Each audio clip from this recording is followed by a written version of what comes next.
वक्ताओं की शान है हिंदी, लेखक की अभिमान है हिंदी। वक्ताओं की शान है हिंदी, लेखक की अभिमान है हिंदी। भाषाओं में शीर्ष पर बैठी हम सब की जान है हिंदी, हम सब की जान है हिंदी। सुप्रभात दोस्तों, मैं Rajneesh excellent group of educational institute का छात्र आप लोगों के समक्ष आज इस प्रतियोगिता में व्याख्यान देने के लिए उपस्थित हुआ। मेरे व्याख्यान का विषय है हमारी मातृभाषा हिंदी। दोस्तों, आप सभी को पता ही होगा कि हमारी मातृभाषा हिंदी है।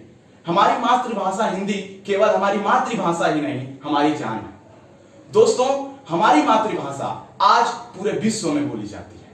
हम ये सोचते हैं कि हमारी मातृभाषा आज विश्व में पहली स्थान पे। दोस्तों, इस प्रयास में हमने देखा कि हमारी मातृभाषा हिंदी आज पूरे विश्व में बोले जाने में तीसरी भाषा रखती है। दोस्तों, मैं आपको बता दूं कि इस हिंदी ने हमें एक नई पहचान दी है। हमारे हिंदी हमें आज ही नहीं, हमें गुलामी के समय से लेकर आज तक एक ऐसी पहचान दी है कि दूसरे देश भी सोचते हैं कि क्या इनकी संस्कृति है, क्या इनकी भावनाएं हैं। दोस्तों, जरा सोचिए कि यदि हिंदी ना होती तो क्या उस हर भारतीय के पास ये चीजें पहुंच पाती?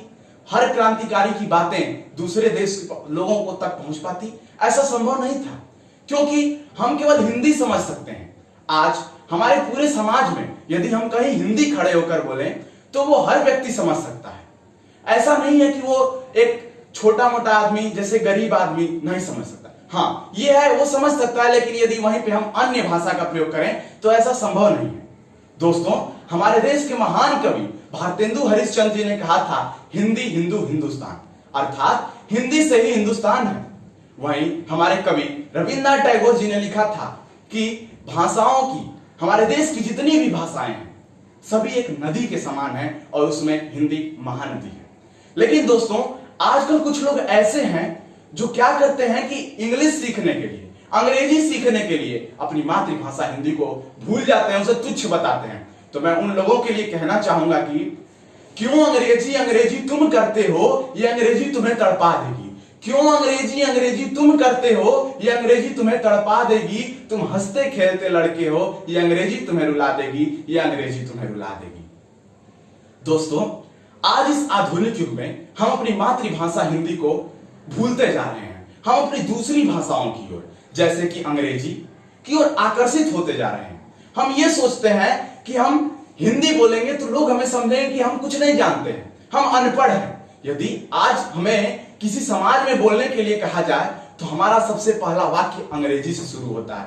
हम ये सोचते हैं कि यदि हम अंग्रेजी में बोलेंगे तो लोग हमें ये समझेंगे कि हम महान हैं, हम बहुत पढ़े लिखे हैं, हम समझदार हैं। लेकिन दोस्तों, ऐसा नहीं है। दोस्तों, मैं आपसे ये भी नहीं कहता कि आप अंग्रेजी मत सीखिए, अंग्रेजी मत बोलिए, क्योंकि इसका बहुत उपयोग है। लेकिन हाँ दोस्तों, मैं ये भी कहूंगा कि आप अपनी मातृभाषा अंग्रेजी हिंदी को मत भूलिए, क्योंकि जो काम हिंदी कर सकती है वो काम अंग्रेजी नहीं कर सकती। हिंदी हमें अ से अज्ञानी से लेकर ज्ञान से ज्ञानी तक पढ़ाती है, लेकिन वो अंग्रेजी नहीं कर सकती। दोस्तों, मैं आज उनसे पूछना चाहूंगा जो हमेशा अंग्रेजी अंग्रेजी करते हैं, उनकी बातों में हमेशा अंग्रेजी चलती है। वो हमारी मातृभाषा हिंदी को तुच्छ बताते हैं, साधारण बताते हैं। लेकिन मैं उनसे पूछना चाहूंगा कि क्या उनके सपने, क्या उनके विचार, क्या उनके भाव अंग्रेजी में आते हैं? क्या उन्होंने कभी बिना हिंदी में सोचे अंग्रेजी में बोला है? तो उनमें से कम 99% लोग ऐसे होंगे जिनका यह कहना होगा कि हम पहले हिंदी में सोचते हैं, उसके बाद ही अंग्रेजी में बोलते हैं। हमारे सपने हिंदी में आते हैं, हमारे विचार हिंदी में आते हैं, हमारी भावनाएं हिंदी से जुड़ी हुई हैं, क्योंकि दोस्तों यही हमारी जननी भाषा है। दोस्तों, आज एक हिंदी भाषी होने के नाते मैं उन भाषाओं को चेतावनी देते हुए बताऊंगा जो हमारे ऊपर हावी होती जा रही हैं कि कुछ देर की खामोशी है फिर शोर आएगा, कुछ देर की खामोशी है फिर शोर आएगा। तुम्हारा तो सिर्फ वक्त आया है, हमारा दौर आएगा, हमारा दौर आएगा। दोस्तों, भारत में हिंदी भाषियों की संख्या को देखते हुए 14 सितंबर सन 1949 को हमारे देश में अनुच्छेद 343 के तहत हिंदी को राजभाषा घोषित किया गया। तब से लेकर आज तक हम हिंदी दिवस के रूप में इस दिन को मनाते हैं। इस दिन हम हिंदी को बढ़ावा देने के लिए बहुत से प्रोग्राम करते हैं।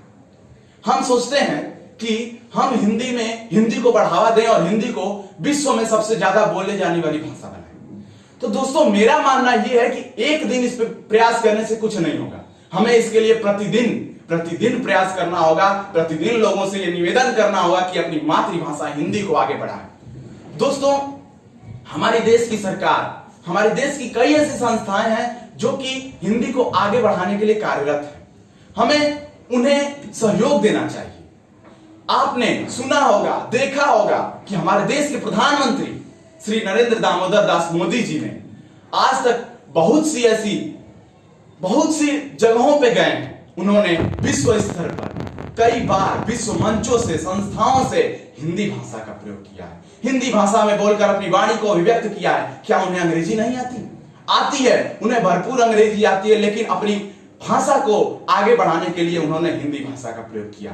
वहीं हमारे देश के राष्ट्रपति रामनाथ कोविंद जी का भी कहना है कि हिंदी अनुवाद की नहीं, संवाद की भाषा है।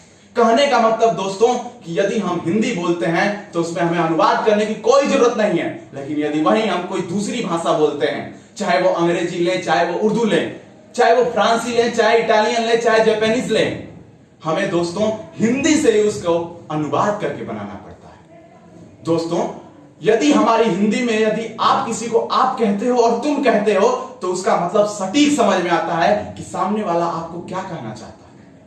लेकिन वहीं यदि अंग्रेजी में हम किसी को यू कहें तो इससे यह नहीं समझ में आता कि वो आपको आप कहना चाहता है या तुम कहना चाहता है। दोस्तों मैं ये नहीं कहता कि आप भाषाओं को मत सीखिए, दूसरी भाषाओं को मत जानिए, भरपूर जानिए, लेकिन अपनी मातृभाषा, अपनी सोचनात्मक भाषा, अपनी व्यवहारिक भाषा को मत भूलिए। मैं अपनी वाणी को विराम देते हुए अंत में बस यही कहना चाहूंगा कि मुश्किलों से कह दो कि हमसे उलझा ना करें, मुश्किलों से कह दो कि हमसे उलझा ना करें। हम हिंदी भाषी हैं जनाब, हमें हर हालात में जीना आता है, हमें हर हालात में जीना आता है।